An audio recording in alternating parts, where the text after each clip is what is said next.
Students are on the forefront of entering a changing workplace due to the COVID-19 pandemic.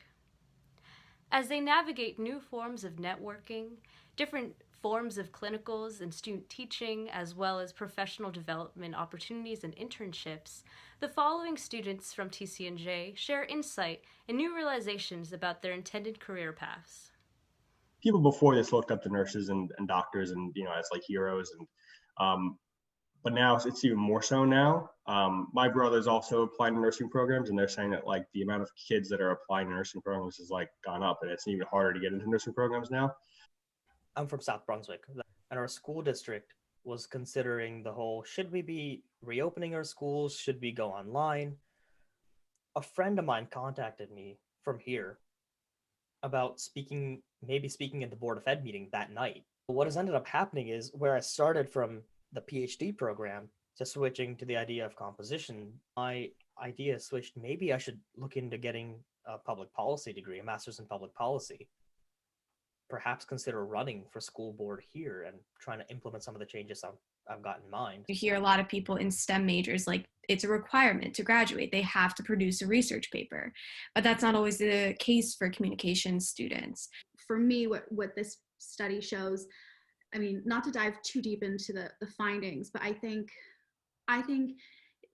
people think of COVID-19 as strictly a public health issue. And what I really liked about this study is that we reveal a lot of deep divides within American communities over, whether or not we think government is doing a good job in its pandemic responses. Alexis, Radhika, and Miranda were members of a TCNJ student group that participated in conducting research related to community structure theory and news distribution during the coronavirus. Their work was published in the Spanish journal Turpidos. In addition to new opportunities to practice their skills, students have recognized new learning curves in their practices as well.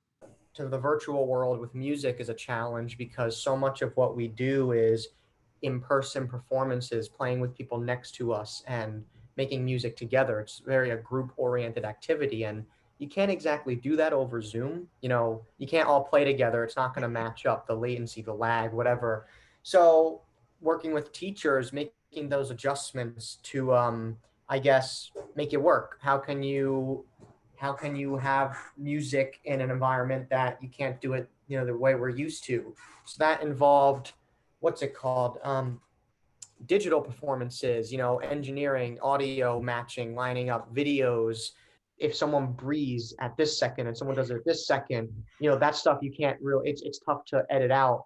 Again, so much of that in person just kind of naturally happens. We're not going to those higher acuity floors with our med-surg clinicals. So we're not going to the emergency department. We're not going to any ICUs.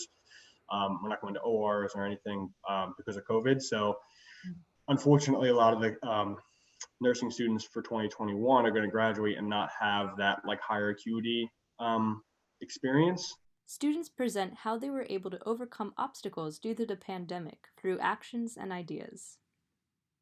Definitely being an EMT has helped me as a nursing student. Like I said, it's just the more exposure, the better. And I think that everyone really should have a background in like some kind of emergency medicine, or maybe just to see that kind of stuff, because in our clinicals, they don't obviously put us on very high acuity floors because we wouldn't know what to do. See my my chief and my EMS captain way more than I would see, my grandmother, my grandparents, my aunts and uncles. They were always kind of like a family to me, and I always knew that I could count on them when I needed them. But especially during the pandemic, it was nice to have them there, and I definitely personally got closer with them. How my student teaching experience worked was we would do like one-on-ones, and they would play for us, or maybe they share for a group of 6 or 7 people just to keep them playing and get positive feedback and constructive criticism and get the brain going. And they're here with us going to 8 periods a day of school in front of the screen, and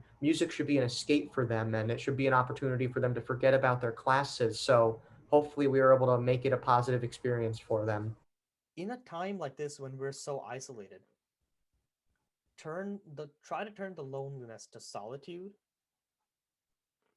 and see what creativity comes out of that, because you just had to unlock that creativity. And I think that's something that this pandemic has taught me, is that it's there. You just need to cultivate that. just because you came into college thinking you're going to do one thing, there's a very good chance you're not going to end up doing that. It was very grounding that Agreed. in the midst of all of this uncertainty, we had fact and we had, I guess, scholarship on our side. That this was always something, I mean, we're also all pretty good friends. So just knowing that like once a week we had our little meeting and like that was our little happiness for the week. When it comes to post-graduation, these students are grounded and optimistic about their future occupations. I'm applying to public health graduate schools. And before I had done research with Dr. Pollack, I didn't really think that I wanted to go down like the research rabbit hole. I thought I would want to do more like policy oriented things. But now I realize I love doing research. Like it's so gratifying. You get to work with really fascinating people, and nothing is more amazing to, I don't want to say like have influence, but be able to like hold information in your hand and say like, I produced this and this is going to help someone. Being able to put on my resume or talk in interviews about how I have research experience helped me get my internship for this summer and also my internship in the fall, because a lot of people, especially in public health as undergraduates, don't really have the opportunity to do research at all, because that's usually reserved in a lot of bigger schools for graduate programs. With all of this going on, I really haven't had time to prepare for the GRE, which is something I'm going to need if I want to go for a master's in public policy.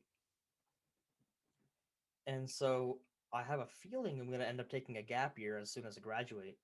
Maybe get a job, probably remote, but look into getting a job probably with some sort of lobbying firm or anything really that I can work for. I guess like you said, self-care is pretty important now, and I'll definitely be stressing that to a lot of my patients. It's kind of opened my eyes a little more, because it's just made me realize that how connected everything is in like the body, and also like kind of put into perspective just like how quickly things can change. Definitely want to get into the K through 12 scene in New Jersey, and one thing they're probably going to ask is, how do you make the most of the Zoom experience, student teaching? Just showing that you can make things work even in conditions that are not against, or that are against you, and that you always just went into the day with a positive mindset that, all right, I'm here to encourage, and I'm here to promote musicality, and I'm here to let the kids have fun. That's what it's all about. And those are things I'm going to be sharing in job interviews or wherever I end up going. Just, this is what it's about. It's about the kids and making sure that they can have that escape, whether it's in person, digitally, virtually, whatever. This is Nancy Bowne from Lions Television, signing off.